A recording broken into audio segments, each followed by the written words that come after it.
Well, here we are in the pit lane after a pretty exhausting race. Chaotic. A lot's happened, as it always seems to in Formula E. It never fails to keep us entertained. But let's have a quick race wrap-up. We're standing outside the Tita garage. Well, I think the big story here is this man here behind you, Nick. This guy here, what a disappointing day. I mean, we all felt for you this afternoon. It's got to be one of the hardest days in racing for you, surely. Yeah, it is, especially in front of the home crowd. Yeah. Worst would have been second, best would have been P1, and I was, preparing my attack on Seb. I had more energy, and the car was great.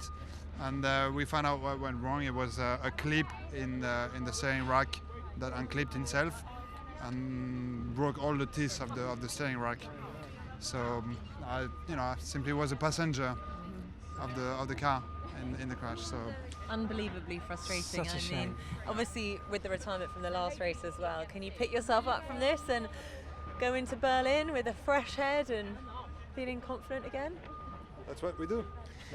At least you haven't got far to go home.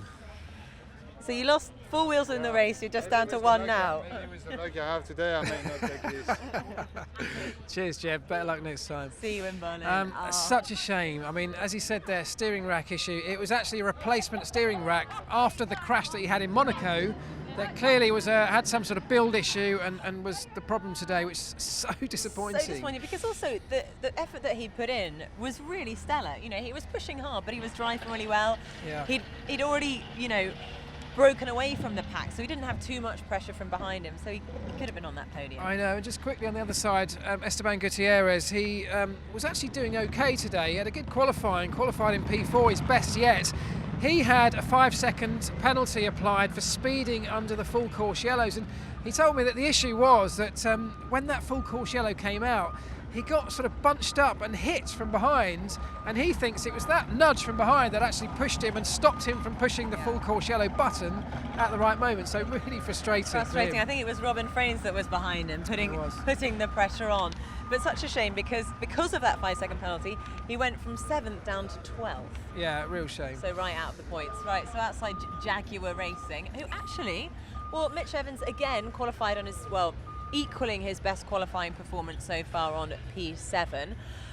But then, of course, it all went a little bit wrong during the pit stop. Yeah, they had the car going. That's right, and do you know what? This is a positive story really out of this garage, because they scored points again, but they could have done so much better. Mitch Evans was running ahead of Nico Prost, who finished the race in P5 and had that 20-second delay in this with a pit stop error. They don't really know what the problem was.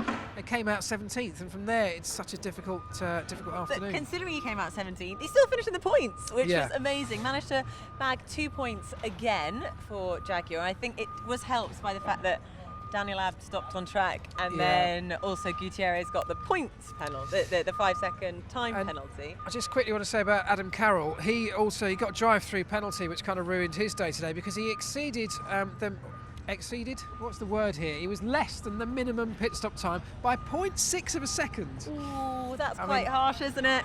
The FIA. They time these things to perfection, but that was so close, and they just got that wrong, and they don't quite know why. But of course, that again hampered him massively. No, I mean, he didn't have the best qualifying either, Adam. Yeah, it's I think he's got. Well, he's alongside Mitch Evans, who seems to continually outperform him. So but the team moved up to P8 in the team standings today, so they've moved up a place, so that's all good. So here we are, NEXTEV, Oliver Turvey and Nelson Piquet Jr. Now, when I spoke to these guys, they said, well, we haven't really got too much to say. It was an uneventful afternoon. The biggest problem they had, particularly on Turvey's side, was that they kind of split the strategies of their 2 cars this afternoon. Piquet came in under that full course yellow, which meant that he managed to stay competitive, ended up finishing P7, which was pretty good, considering he started back in 11th. On Turvey's side, they waited to pit.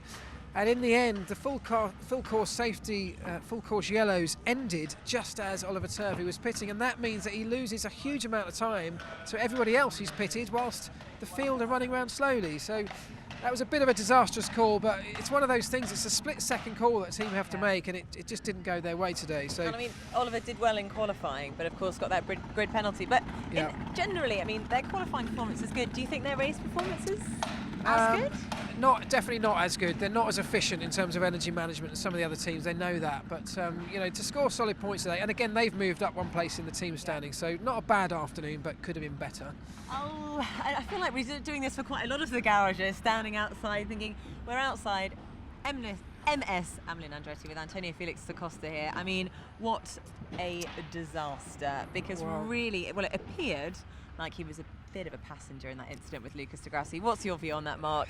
Yeah, what went on? I think it was, I mean, the stewards obviously haven't come up with any punishment for anybody, so they've deemed it a racing incident. I think it's kind of fair enough. The thing about this accident was that it was coming for at least a lap and a half before it actually happened. The two were dicing, you know, so hard, and you could argue that both of them should have been a little bit more sensible and given each other a bit more room. But what do you do in that situation? Because there isn't really any room on these street circuits. No, you know, you have to push. It is tough. You have to be aggressive, otherwise you're not going to get that place up. But of course, then things like this happen. Well, on the positive side, the team here at MS Amelin Andretti are pretty happy with the pace of the car as we look at these guys. Da Costa had obviously that difficult afternoon with the crash.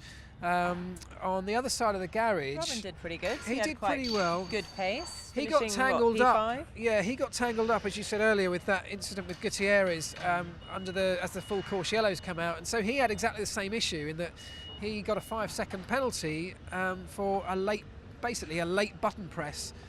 You know, when that full course yellow comes out, the drivers have a button on the steering wheel that activates full course yellow mode and sets the car at the required speed limit, and he just pushed that a fraction too late. And so for that fraction of a second, he was above the minimum speed limit. So, you know, that's the story of their day, really. It's just, it cost them big because the penalty dropped him down to P6, and he could have actually been a bit higher than that. So, a shame for them. Massive shame. But here we are outside Venturi with Tom Dillman, who made his Formula E debut and finished in the points. Very impressive. It was impressive, wasn't it? In fact, there he is, having a little photo by his car. Yeah, I thought he did really well in qualifying and the race. You know, he had a solid race. The team speak very, very highly about what he did this weekend, because it's not easy just turning up in Formula E out of the blue. He held off Nelson Piquet as well for a long period during that race under a huge amount of pressure, and he just to finish in P8 and score those points, I thought was really, really great. And what about Stefan Sarrazin? I mean, he started right at the back of the grid, but made it up, what, 7 or 8 places? 10 places in the end. He managed to finish with all the P10. penalties. Yeah, he scored a point. And do you know what? From starting at the back, that's pretty good. There's an interesting story on this side, because the team actually, I don't know if you know, but at the beginning of the race, he had this motor issue in qualifying. He had a shutdown of the motor, so they changed the motor for the start of the race. He obviously didn't qualify, he was starting P20. Now, when you change a motor, that's one of the banned parts. You can't change that without taking a penalty. So the standard penalty for that is a 10-place grid penalty. So when you're starting at the back anyway, that converts to a 10-second time penalty. The teams in Formula E get one joker to play for each driver throughout the season. So if you have one of those failures, you can play your joker. The team here opted to take the 10-second penalty. They asked the FIA to apply a 10-second penalty rather than use their joker because they were already at the back. And you know, there was no point in them playing a joker given where they were actually starting anyway. And so actually to start there and end up in P10 was great. And for the second half of this race, much like Felix Rosenqvist's last race, he had no team radio. The wire from his earpieces was cut somehow. An issue that's happened several times, hasn't it? And the team told me they were literally on the pit board, waving it around, flagging, holding all sorts of brightly coloured bits of material, everything up to try and get his attention. In the end, it didn't work, and they still had no communication with him. They could hear him, he couldn't hear them. So how did he manage his energy? Guesswork. That's pretty impressive. He's obviously a good mathematician, unlike some of the drivers in this pit lane. So standing outside Mahindra Racing, well, Felix Rosenqvist, that was a pretty stellar performance from him. This was I've just written here, great day for the team, because this was really good. You know, this has been coming for a long time. I feel like every time we do these videos, it's all about positivity here. They're building up to these great results. The pace has been there for a long time. The results have gradually been coming, and today to get P4 and P3, of course, another podium for Heidfeld, was a really, really solid afternoon. Nick does quite well, I feel. He sort of stays out of trouble and just gets on with the job. You know, there's definitely something to be said about, you know, his experience as a driver, and he manages to stay out of the way and then has been delivering the results that the team deserve. His first lap, and particularly his first corner, exactly as it was in Monaco, was just stellar. I mean, he manages, as you say, to stay out of trouble, but also picks up places when, it's all there to be gained in the first few corners, isn't it, of any Formula E race, because it's so bunched up. That's where your opportunity is. It's so hard to overtake at other parts of the track. And interestingly, the team told me that because they qualified right next to each other as well in P5 and P6, they had a meeting before the race, and they kind of agreed between the drivers and between the team that whoever got through turn 1 in the lead out of their 2 drivers would kind of get the first call on strategy, and the other one, whoever it would be, would end up being a sort of rear gunner for that person. Fair way of doing it. Is that the normal way of doing it? It happens, yeah. I mean, I remember that happening in Formula 1 quite a lot, and of course today Nick Heidfeld had that brilliant start, did make up places, got Gutierrez in between their 2 cars at Mahindra, and that meant that Rosenqvist it's unlucky for him, but he ended up playing that rear gunner role. He did it very well, of course. He still managed to finish right behind in P4. So as a team, that's got to go down as a really, really solid, strong day's work. Just generally, there have been quite a lot of changes, since the qualifying results to in the race, because at the beginning of the morning everyone was saying how important qualifying is. It's all about track position, things aren't going to change, but they really, really do. Yeah. And it just goes to show that actually anything can happen in these races. Oh, it's chaos, isn't it? It can be chaos, and I think that's exactly what we're here at Faraday Future Dragon. That's exactly what they thought. So this is a split story here. Conway stayed out during that full course yellow, and this really was the story of his race. So everybody pitted under the full course yellow apart from Mike Conway, and what they thought here was that they had more energy in this particular car when the full course yellow came out, and they thought they'd just gamble. They thought they might try and stay out. Maybe it'd be a really quick full course yellow, and off the back of that they could perhaps take advantage of staying out longer in their first car. In the end, it was the thing that ruined their race, because everybody else got their pit stops whilst the field are moving slowly, and he lost out. I mean, that seems like a strange call. It's obviously the wrong call as we look at it now, but that's it's one of these things that as a team you have to make them on the spot, and they gambled. They thought there was an opportunity to do something different from the rest and perhaps take advantage. On the other side, D'Ambrosio, it's almost the converse effect here. He came in the moment he saw the crash. So the moment the crash happened, but before the full course yellows were deployed, it was in fact Jay Penske sat at the back of the garage who made that decision, said, right, bring him in now. They were expecting a safety car, and if the safety car had come out because they came in first, they would have actually emerged right up near the front of the field. It could have been a completely different story. As it was the full course yellow, and again, like we've heard further down pit lane, they lost out because they were making their pit stop at full racing speed. Full course yellows came out, everybody else then made their pit stops and lost less time. So I think he lost a huge chunk of time today. And this team here, Dragon, they've got some work to do. They spent a lot of time on reliability, but they've got exactly the same technical package as Mahindra, and we're seeing the results coming at Mahindra, and these guys are not quite getting there. So yeah, you forget that they've got the same car. We always talk a lot about Renault and Cheetah having the same car, but of course Dragon and Mahindra do too. And it's tiny differences. But they genuinely do make the difference in Formula E, don't they? But here we are with the DS Virgin Racing Team, a success story. What a relief for Jose Maria Lopez Pachito. A well-deserved podium finish, obviously, after what went on, which was really no fault of his own in Monaco, when Daniel Abt pretty much took him out of the race or contention for the podium. Yeah, that's right. He fought really, really hard today, and he managed to keep his cool. I had a chat with the guys at the beginning of the day, and after he was very fast in free practice, they were like, oh no, this is a disaster. He's fast in free practice. He's not going to be good in the race. He'll get too confident. But he kept his cool and he performed really, really well. He did really well, yeah. So, P2 was a fantastic result.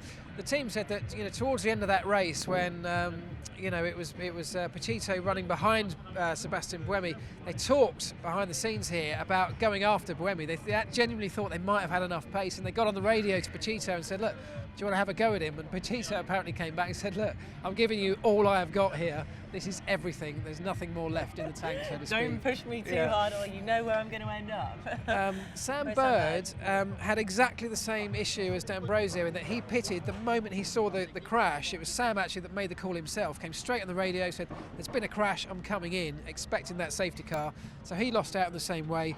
But what he did get, of course, is that point, as he did last time out in Monaco, for fastest lap. So not a bad haul in the end for the DS Virgin Racing team, I think you've got to say. Yeah, exactly.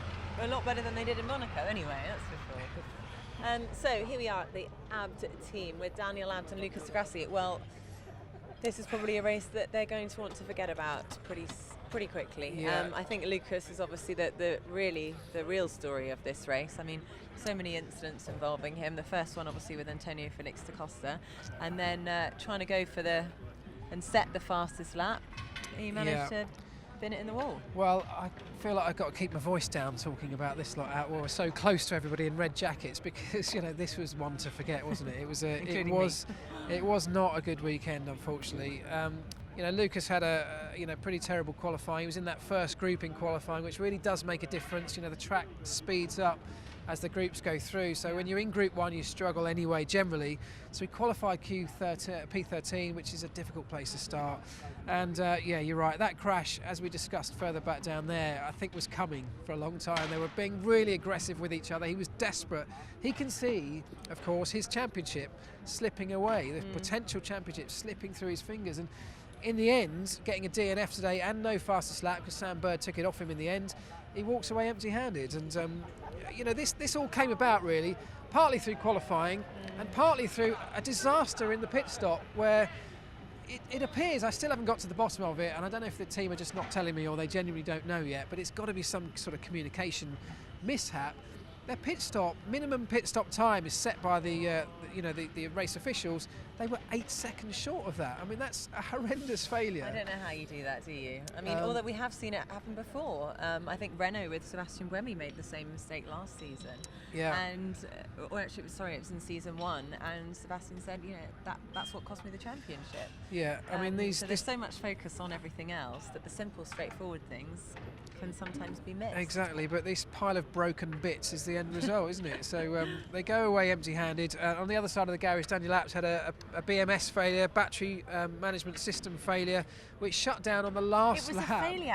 So I thought, because obviously he finished sort of literally, meters away from the finish line, that he'd run out of energy and the car just switched off. No, it was. It wasn't. I mean, it may be related to something like that. We don't exactly know. They're still looking at. The team don't know when I spoke to them just 10 minutes ago. But it comes up as a BMS failure or BMS error on the dash, and that can be a number of different things. But just a terrible, terrible afternoon for them. Whereas the here, French winners, Renault e.dams. Gosh, they started this morning very stressed, shall we just say. I saw Jean-Paul Driot. He was looking, shall we say, a little bit nervous about the whole day. They had a lot of guests here. I'm sure Sebastian Buemi felt that stress and pressure as well to perform, but he did. He just did it to perfection, really. I don't think they Can would we have fault done. No, I don't think so. I don't think they would have done anything differently if you could have replayed the race. Certainly on Sebastian Buemi's side, of course. I thought he was in utter control. He pulled away at the start and built himself a small gap to take the pressure off him, which is exactly what you need to do, because you don't want to be constantly looking in your mirrors while you're trying to manage energy. He managed the energy perfectly. His pace was great. When he did come under pressure later in the race, from Jean-Eric Verne at some point, he just controlled the gap. So I genuinely think these guys have got it. They've got it under control at the moment. They're getting every decision right. And one of the interesting things here, we've seen up and down pit lane how teams got it right and got it wrong in terms of making that pit stop call when the full course yellows came out. What happens here, of course, when you're leading the race, you have to make that call before anyone else, because you come to the pit lane entry, you can't copy anyone. There's no one done it before you. You have to make the call first. And that puts a little bit of pressure on you, and they did get that absolutely spot on. Other teams misjudged it, they got it right, and ultimately that's the sign of a championship-winning team, isn't it? Absolutely, led by Jean-Paul Driot, who has won many championships to his name. And what about Nico Prost? How did he do? Well, I mean, actually, given his qualifying position, I think he did okay. He started in P9, finished in P5, so you've got to say that's a pretty good result. But the team have done a lot of work technically on improving the car for qualifying, because if you think back, even Sebastian Buemi has struggled to put it on pole until Monaco. He was struggling to do that, hadn't had a pole since the previous season. Now we've had 2 in a row. You know, they seem to have got that nailed, but in the hands of Nico Prost, you know, he still hasn't quite got that part of his weekend down to a T. And when you don't qualify well in Formula E, you really do struggle. But I have to say, even given that, he did very well, and to finish P5 is actually a pretty strong result. So as a team, this is another great weekend. I mean, 5 out of 6 wins. Can anyone compete against Sebastian Buemi in this season's championship? Well, I don't think so. I think there is a lot of competition now in terms of race pace on a weekend, so there are lots of teams now. There's Mahindra have joined the party a little bit. I think they are genuinely not far behind these guys. There's obviously Techeetah and the app team. I think the gap is much closer than it was at the beginning, but I still think if they get the decisions right, these guys have got it almost in the bag. Almost sewn up. Well, that draws us to the end of the pit lane as the sun is setting here. It's a beautiful evening in Les Invalides, and we'll see you for the next race at the Berlin ePrix at the Tempelhof Airport. See you there.